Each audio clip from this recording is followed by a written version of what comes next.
நம்பிக்கை நம்பிக்கை நம்பிக்கை நம்பிக்கை இல்லாமல் நாளை இல்லை.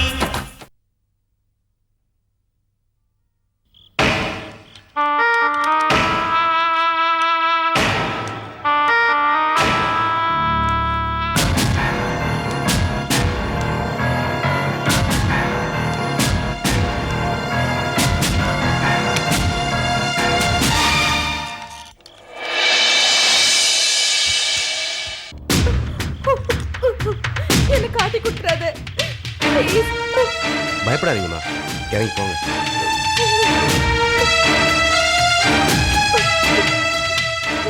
ரொம்ப நன்றிங்க. விசால மாதிரி இருக்கு, போய் பிடிங்க. சீக்கிரம் போய் பிடிங்கடா, சீக்கிரம். கவலைப்படாதீங்கம்மா, விசாலமா இருந்தா நம்ம பையங்கள்ட்ட இருந்து தப்பிக்கவே முடியாது.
வாங்கம்மா, வாங்க.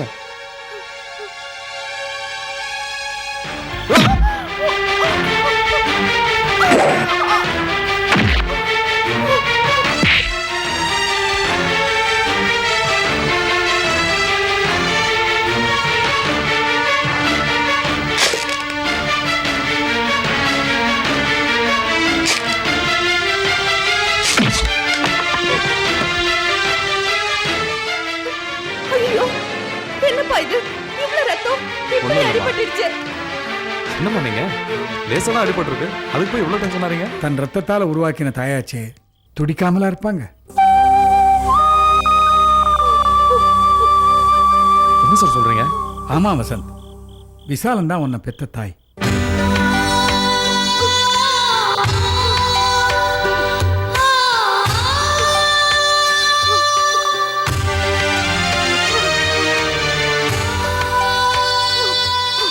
அம்மா,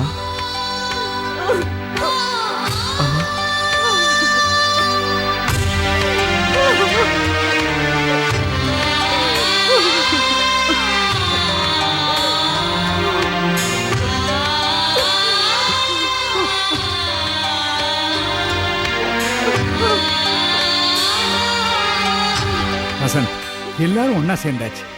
இது அழ வேண்டிய நேரம் இல்லை, வாங்க போகலாம். இல்ல சார், வாமா நம்ம வீட்டுக்கு போலாம். விசாலம், அப்ப நீ வசந்த், நந்தினி இனி எனக்காக காத்துட்டு இருப்பா. நான் அவளை பார்க்கணும்பா. உன்னை பார்த்த விஷயத்த நான் அவகிட்ட சொல்லணும்பா. வசந்த் வாங்க, நான் கார்ல கொண்டு உங்களை வீட்டுல விட்டுட்டு விசாலத்தை கூட்டிட்டு போறேன். மறுபடியும் அவன் உங்ககிட்டயே வந்துருவா. இல்லை சார், நீங்கள் கிளம்புங்க. நான் வரேன்பா. ஜெயந்தி வரேம்மா.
அண்ணே டிஃபன் வாங்கிட்டு வந்திருக்கேன், ஆறதுக்குள்ளே சாப்பிட்ருங்க. அடடா, கையெல்லாம் அழுக்கா இருக்க. நான் அப்புறம் சாப்பிட்றேன், நீ எடுத்துகிட்டு போய் வை. சரிண்ணே. ஆ வாருண்ணா. சாப்பாடு கொண்டு வந்திருக்கேன். ஐயோ, இப்போதான் பையன் டிஃபன் வாங்கிட்டு வந்தான். சரி, அந்த டிஃபனை அவனை நான் சாப்பிட சொல்லிடுறேன், நீ சாப்பாடு எடுத்துகிட்டு போய் வை. வாங்க. வரேன்.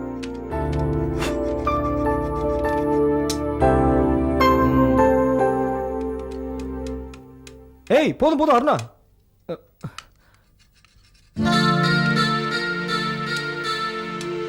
கொஞ்சம் சிரிச்சுக்கிட்டே தான் சாப்பாடு போடுறது. மூஞ்சி அப்படியே உம்முன்னு வச்சிருக்க. என் மூஞ்சியே அப்படிதான். ஓஹோ, சரி. என் மேல என்ன கோவம் சொன்னாதானே தெரியும். எங்க அண்ணன் வீட்டுக்கு வந்ததுல நாங்க எல்லாருமே சந்தோஷமா தான் இருக்கோம். நீங்க மட்டும் அவர்கிட்ட சரியா பேசாம கூட போயிட்டீங்க. அண்ணன் அங்க வந்ததுல இருந்து நீங்க வீட்டு பக்கம் வராம இங்கேயே தங்கிட்டீங்க. அது ஏங்க? வசந்த பாக்குறதுக்கு எனக்கு பிடிக்கலமா. என் தங்கச்சிக்கு ஒரு துரோகம் செஞ்சுட்டாரு. அது மட்டும் இல்லம்மா, இத்தனை நாள் சொல்லாம கொள்ளாம அவர் பாட்டு போயிட்டாரு. அப்ப மத்தவங்க மனசை புரிஞ்சுக்கலன்னு அர்த்தம். அண்ணன் வேணும்ட்டே இப்படி பண்ணலங்க. விதி அவர் அப்படி பண்ண வச்சிடுச்சு. விதி பேரை சொல்லி உன் அண்ணன் தான் தப்பிக்க பாக்குறாருன்னா நீயும் வசந்துக்கு சப்போர்ட் பண்றியா? சரி சரி, இங்க எதுவும் பேச வேண்டாம். சாப்பிட்டுட்டு வீட்டுல பேசிக்கலாம். வாங்க வீட்டுக்கு. இல்ல அருணா, என்ன மன்னிச்சிரு. உன் அண்ணன் வசந்த் அந்த வீட்டில் இருக்கிற வரைக்கும் நான் அந்த வீட்டுக்கு வரமாட்டேன்.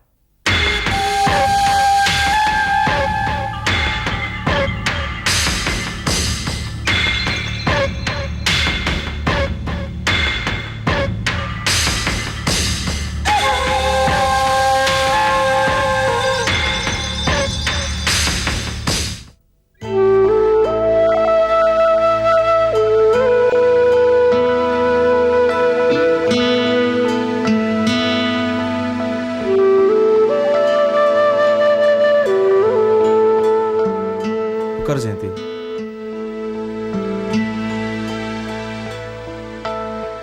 அம்மாவை பார்த்த சந்தோஷம் எனக்கு இருந்தாலும் அவங்கள கூட வச்சுக்க முடியலையேங்கிற ஏக்கம் என்னை வாட்டுது.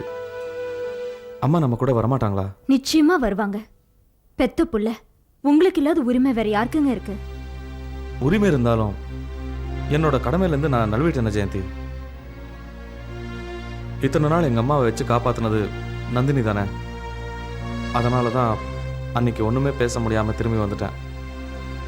அது காரணம் நீங்க இல்லைங்க. சந்தர்ப்ப சூழ்நிலை தான் உங்களையும் அம்மாவையும் இத்தனை வருஷம் பிரிச்சு வச்சிருக்கு. அதுக்காக தாயங்கிற உறவு இல்லைன்னு ஆயிடுமா? அன்னைக்கு அவங்க அடிபட்டு கிடந்தப்போ அவங்கள ஹாஸ்பிட்டலுக்கு கூட்டிட்டு போய் ரத்தம் கொடுத்து காப்பாத்துனீங்களே, அப்போ அவங்க தான் உங்க அம்மான்னு உங்களுக்கு தெரியாம தானே காப்பாத்துனீங்க.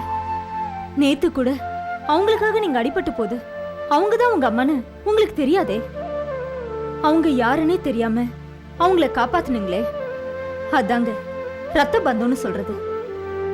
எத்தனை வருஷம் ஆனாலும் தாய் புள்ள பந்தம் மாறாதுங்க. நீங்க போய் அவங்கள கூட்டிட்டு வந்துருங்க. அவங்க நம்ம கூட இருக்கிறது தான் அவங்களுக்கும் நல்லது, நமக்கும் நல்லது. ஜெயந்தி, அம்மாவை கூட்டிட்டு வந்து நம்ம கூட வச்சுக்கணும்னு எனக்கும் ஆசை தான். ஆனால் நந்தினி வீட்டுக்கு நான் போக மாட்டேன். நந்தினி என்னை புரிஞ்சுக்கவே இல்லை. என்னை திருப்பி திருப்பி அவமானப்படுத்தி சந்தோஷப்படுறா. அவள் வீட்டுக்கு நான் போக மாட்டேன். நீங்க தப்பா நினைக்கலன்னா நான் போய் அத்தையை கூட்டிட்டு வந்துடுறேன். ஜெயந்தி, நீ போய் கூட்டிகிட்டு வந்தால் எனக்கு சந்தோஷம்தான். ஆனால் நந்தினி உன்னையும் அவமானப்படுத்தவளே.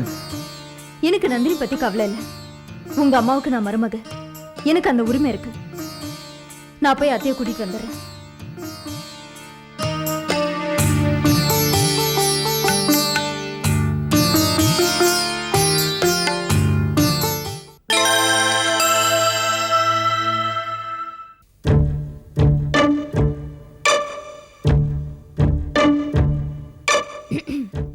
வாங்க ஜெயந்தி, வாங்க உட்காருங்க.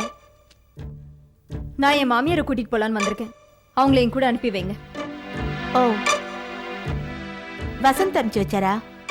ஏ, அவரே வந்து அவங்க அம்மா கூட்டிட்டு போயிருக்கலாமே. எப்படி வருவாரு? அவருக்கு தான் எப்பவுமே ஒளிஞ்சிக்க ஒரு முந்தான தேவைப்படுது. போதும் நந்தினி, புருஷனை அவமானப்படுத்தி பேசினா எந்த மனைவியாலையும் தாங்கிக்க முடியாது. அவமானப்பட்டு தலை குனிஞ்சு நிக்கிறவர் தானே உனக்கு புருஷனா வந்திருக்காரு. அதனால நீயும் தலை குனிஞ்சு தானே ஆகணும். வார்த்தைகள் நெருப்பு மாதிரி, அதை அளவோடு பயன்படுத்துறது நல்லது. நான் என் மாமியாரை தான் தேடி வந்தேன். ஓ, மத்தவங்களை தேட வைக்கிறது தானே வசந்தோட வேலை. முதல்ல என்ன வாழ்க்கையை தேட வச்சாரு, இப்போ உங்களை உங்க மாமியார் தேட வச்சிருக்காரா? ஒரு பொம்பளை மனசுல இவ்ளோ பகை உணர்ச்சி இருக்கக்கூடாது நந்தினி. என் புருஷன் மேல எந்த தப்பும் இல்ல. எதுக்காக அவர் திருப்பி திருப்பி நீங்க கொடுமைப்படுத்துறீங்க? அவரே நொந்து போயிருக்காரு. இதுல நீங்க வேற ஏன் அவர் இப்படி படுத்துறீங்க? கண்ணகி வயிறு எரிஞ்சதுனால மதுரை எரிஞ்சது, சீதா வயிறு எரிஞ்சதுனால லங்கை எரிஞ்சது. அதே மாதிரி இந்த நந்தினி வயிறு எரிஞ்சதுனால அந்த சிந்தாமணி குடும்பமே எரிய போகுது. ஆனா அந்த நெருப்புல ஜெயந்திங்கிற அழகான இந்த வீணை மாட்டிக்கிட்டு இருக்கேன்னு நினைக்கும் போதுதான் மனசுக்கு உண்மையிலேயே வருத்தமா இருக்கு. ஜெயந்தி, என்னை பத்தி நீங்க ஒன்னும் கவலைப்பட வேணாம். என் புருஷனையும் குடும்பத்தையும் காப்பாத்திக்க எனக்கு தெரியும். என் மாமியார் என் கூட அனுப்பி வைங்க. அவங்க இனிமே எங்க வீட்டுல இருக்கிறது தான் நல்லது. நோ, அம்மா என்னை இங்க விட்டுட்டு எங்கேயும் வர மாட்டாங்க. அது அவங்களே முடிவு பண்ணட்டும்.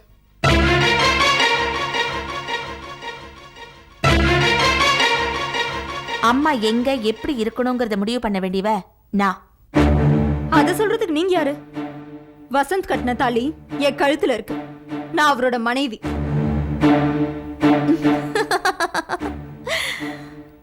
வசந்த் கொடுத்த கயிறு உன் கழுத்துல இருக்கு. ஆனா வசந்த் கொடுத்த உயிர் என் கையில இருக்கு. வசந்துக்காக வெறும் 30 கிராம் தாலியை மட்டும்தான் நீ சுமக்கிற. ஆனா வசந்துக்காக 3 கிலோ குழந்தைய 10 மாசம் என் வயித்துல நான் சுமந்திருக்கேன். சட்டப்படி உனக்கு உரிமை இருந்தாலும் நியாயப்படி தர்மப்படி எனக்கு தான் உரிமை அதிகம். பயப்படாத, அதுக்காக நான் ஒன்னும் உங்ககிட்ட சண்டை போட போறதில்ல. நீ அவங்கள மாமியார நினைச்சு இங்க வந்திருக்க. ஆனா நான் அவங்கள என் தாயா நினைச்சு என் கூட வச்சிருக்கேன்.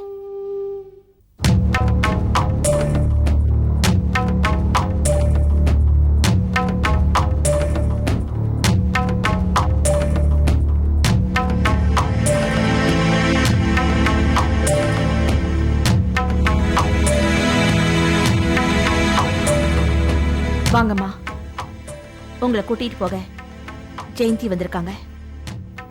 இங்க ஒரு பெரிய உரிமை போராட்டமே நடக்குது.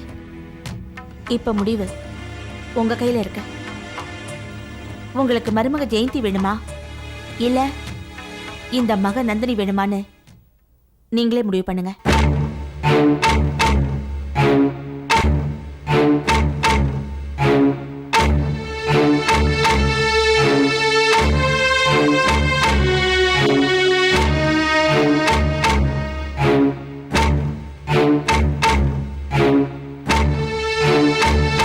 ஜெயந்தி, கருவறையில இருந்த என் மகன் வேணுமா, இருட்டறையில பைத்தியமா இருந்த என்னை மீட்டு கொண்டு வந்த நந்தினி வேணுமான்னு முடிவெடுக்க வேண்டிய நேரம் வந்தாச்சுமா.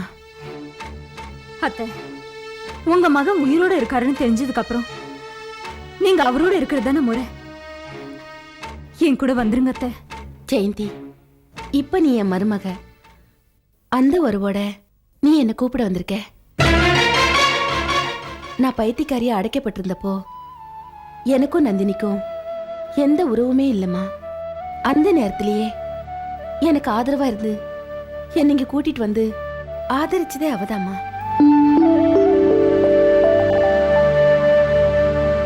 நந்தினி என்னை மீட்டு கொண்டு வந்த காரணமே அவகிட்ட இருந்த அந்த மனிதாபிமானம் தாம்மா.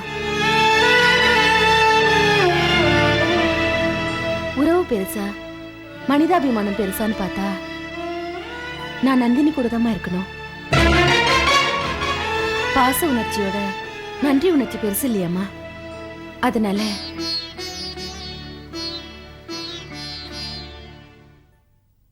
நான் நந்தினியோட இருக்கிறதா நியாயம்.